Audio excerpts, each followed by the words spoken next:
অসমৰ বিভিন্ন ঠাইত স্মাৰ্ট মিটাৰৰ বিৰুদ্ধে প্ৰতিবাদ প্ৰায় চলি আহিছে কিন্তু কিছুদিন আগতে হোজাই জিলাৰ মুৰাদঝাৰত কিছুমান ৰাইজে বিভাগীয় কোনো অনুমতি অবিহনে বেআইনীভাৱে স্মাৰ্ট মিটাৰবোৰ বিচ্ছিন্ন কৰি প্ৰতিবাদ সাব্যস্ত কৰিছিল।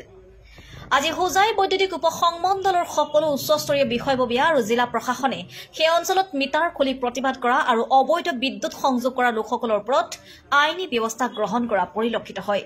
যিহেতু ৰাইজৰ সুবিধাৰ্থে চৰকাৰে হেল্পলাইন নম্বৰ তথা বিদ্যুৎ বিভাগ অফিচ আৰু কৰ্মচাৰীসকলক উপলব্ধ ৰাখিছে, কিন্তু সেইসকল প্ৰতিবাদকাৰী ৰাইজে বিভাগীয় কোনো আলোচনা নকৰাকৈ এনেকৈ আইন অমান্য কৰাটো এটা অপৰাধ বুলি হোজাই জিলা প্ৰশাসনে কেইজনমান প্ৰতিবাদকাৰীক আটক কৰিছে। 5 তাৰিখে মুৰাদঝাৰ থানাত উপ আৰক্ষী অধীক্ষকৰ লগতে মুৰাদঝাৰ থানাৰ ভাৰপ্ৰাপ্ত আৰক্ষী বিষয়া আৰু হোজাই বিদ্যুৎ উপসংমণ্ডলৰ সমূহ বিষয়ববীয়াই উপস্থিত থাকি যিকেইটা অঞ্চলৰ মিটাৰ বেআইনীভাৱে খুলি আনি প্ৰতিবাদ কৰা হৈছে সেই অঞ্চলৰ গাঁওবুঢ়া আৰু ৰাইজৰ মাতি আনি এক আলোচনাত মিলিত হয়। সেই আলোচনাত মিটাৰসমূহ কোনো অনুমতি নোলোৱাকৈ খুলি অনাৰ সন্মুখত ভাঙি পেলাই আইন হাতত তুলি লোৱাৰো এক অপৰাধ আছিল। সেইবাবে আৰক্ষী অধীক্ষক মহোদয়ে আলোচনাৰ মৰ্মে মিটাৰ খুলি দিয়া সেই গ্ৰাহকসকলৰ ঘৰতে ক্ষেত্ৰ দৰ্শন কৰিবলৈ বিভাগীয় বিষয়া কৰ্মচাৰীৰ এটা সজাতি দল লগত লৈ প্ৰত্যেকখন ঘৰ পৰ্যবেক্ষণ কৰে। হোজাই বিদ্যুৎ বিভাগৰ বিষয়াসকলে কিছুমান প্ৰতিবাদকাৰীয়ে নিজাববীয়াকৈ বিদ্যুৎ সংযোগ বিচ্ছিন্ন কৰাৰ পিছত অবৈধভাৱে বিদ্যুৎ ব্যৱহাৰ কৰি থকা অৱস্থাত সেইসকলৰ বিদ্যুৎ কৰ্তন কৰি কিছুমান সা সামগ্ৰী জব্দ কৰে। হোজাই জিলা প্ৰশাসনে ৰাইজৰ সৈতে মত বিনিময় কৰি এনেকৈ আইন ভংগ নকৰি বিভাগীয় কৰ্তৃপক্ষৰ সৈতে আলোচনাৰ মাধ্যমেৰে শুদ্ধ পথেৰে গৈ সমস্যাবোৰ সমাধান কৰিবলৈ আহ্বান জনায়। আইন অমান্য কৰি প্ৰতিবাদ কৰা সকলৰ প্ৰতি প্ৰতিবাদকাৰীৰ কি ব্যৱস্থা গ্ৰহণ কৰে সেয়া উচ্চস্তৰীয় বৈঠকৰ পিছত লক্ষণীয় হ'ব। News desk report, any today.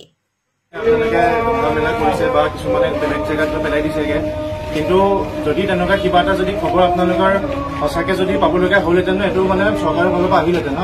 এনেকুৱা কিছুমান মানে মিছ ইনফৰমেশ্যন বা ৰিউমৰ কিছুমান ওলাই থাকে আৰু এইকেইদিনটো বহুতে ধৰি লওক স্মাৰ্ট মিটাৰৰ এগেইনষ্টত প্ৰতিবাদ কৰি আছে।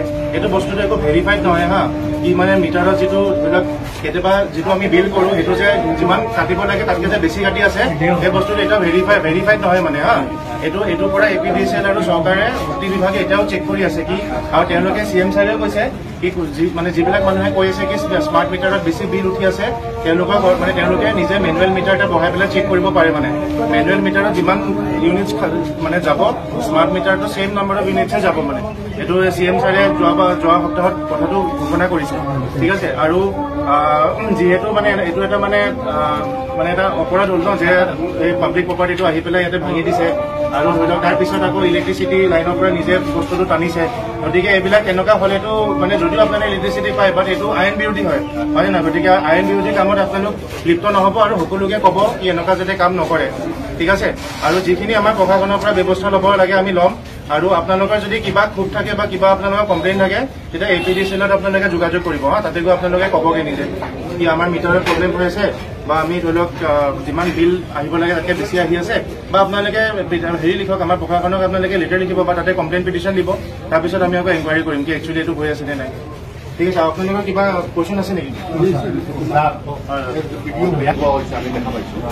কথা হ'ল ছাৰ এইটো এই যিখিনি পাব্লিক আমাৰ ইয়াত যিকেইটা বিবাদ হৈছে ইয়াত কোনো এজন NGOৰ লগত কোনো এটা মানুহ জড়িত নহয়, কোনো এটা দল সংগঠনৰ মানুহ জড়িত নহয়। বিগত দিনত আমাৰ মুৰাদাৰত যিখিনি প্ৰতিবাদ হৈছে তাত জনা শুনা একেবাৰে 99% যিখিনি আছে তেওঁলোকে প্ৰতিবাদ কৰিছে। প্ৰতিবাদৰ এটা যিখিনি প্ৰপাৰ্টি ডেমেজ হৈছিল ধৰি লওক এটা মিটাৰৰ 10,000 more than 10,000 এটা কষ্ট আহে।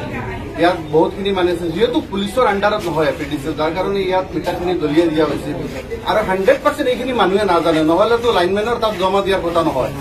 আগতো প্ৰতিবাদ হৈছে, গোটেই অসমত প্ৰতিবাদ হৈছে। প্ৰতিবাদৰ এটা নিয়ম আছে, সেই নিয়মটো টোটেলি কালি যিখিনি আমি দিছো মানে একেবাৰে মৰিমোহা হৈছে, বস্তুটো হোৱা নাই। এতিয়া কথা হ'ল ছাৰ ইয়াত আমাৰ APDCL যিটো এটা কোম্পানী আৰু SDO ছাৰো আহিছে। আৰু আমি জানো যে SDO ছাৰ যোন আছে এও মানে নেতৃত্বত আমাৰ দেৱস্থান চাইডৰ যিটো ইলেক্ট্ৰিচিটি যিটো বহুত ডেভেলপ হৈছে। মই ব্যক্তিগতভাৱে ক'ব বিচাৰো ছাৰ কম বয়সত এনাৰ্জেটিক ছাৰ পাইছো।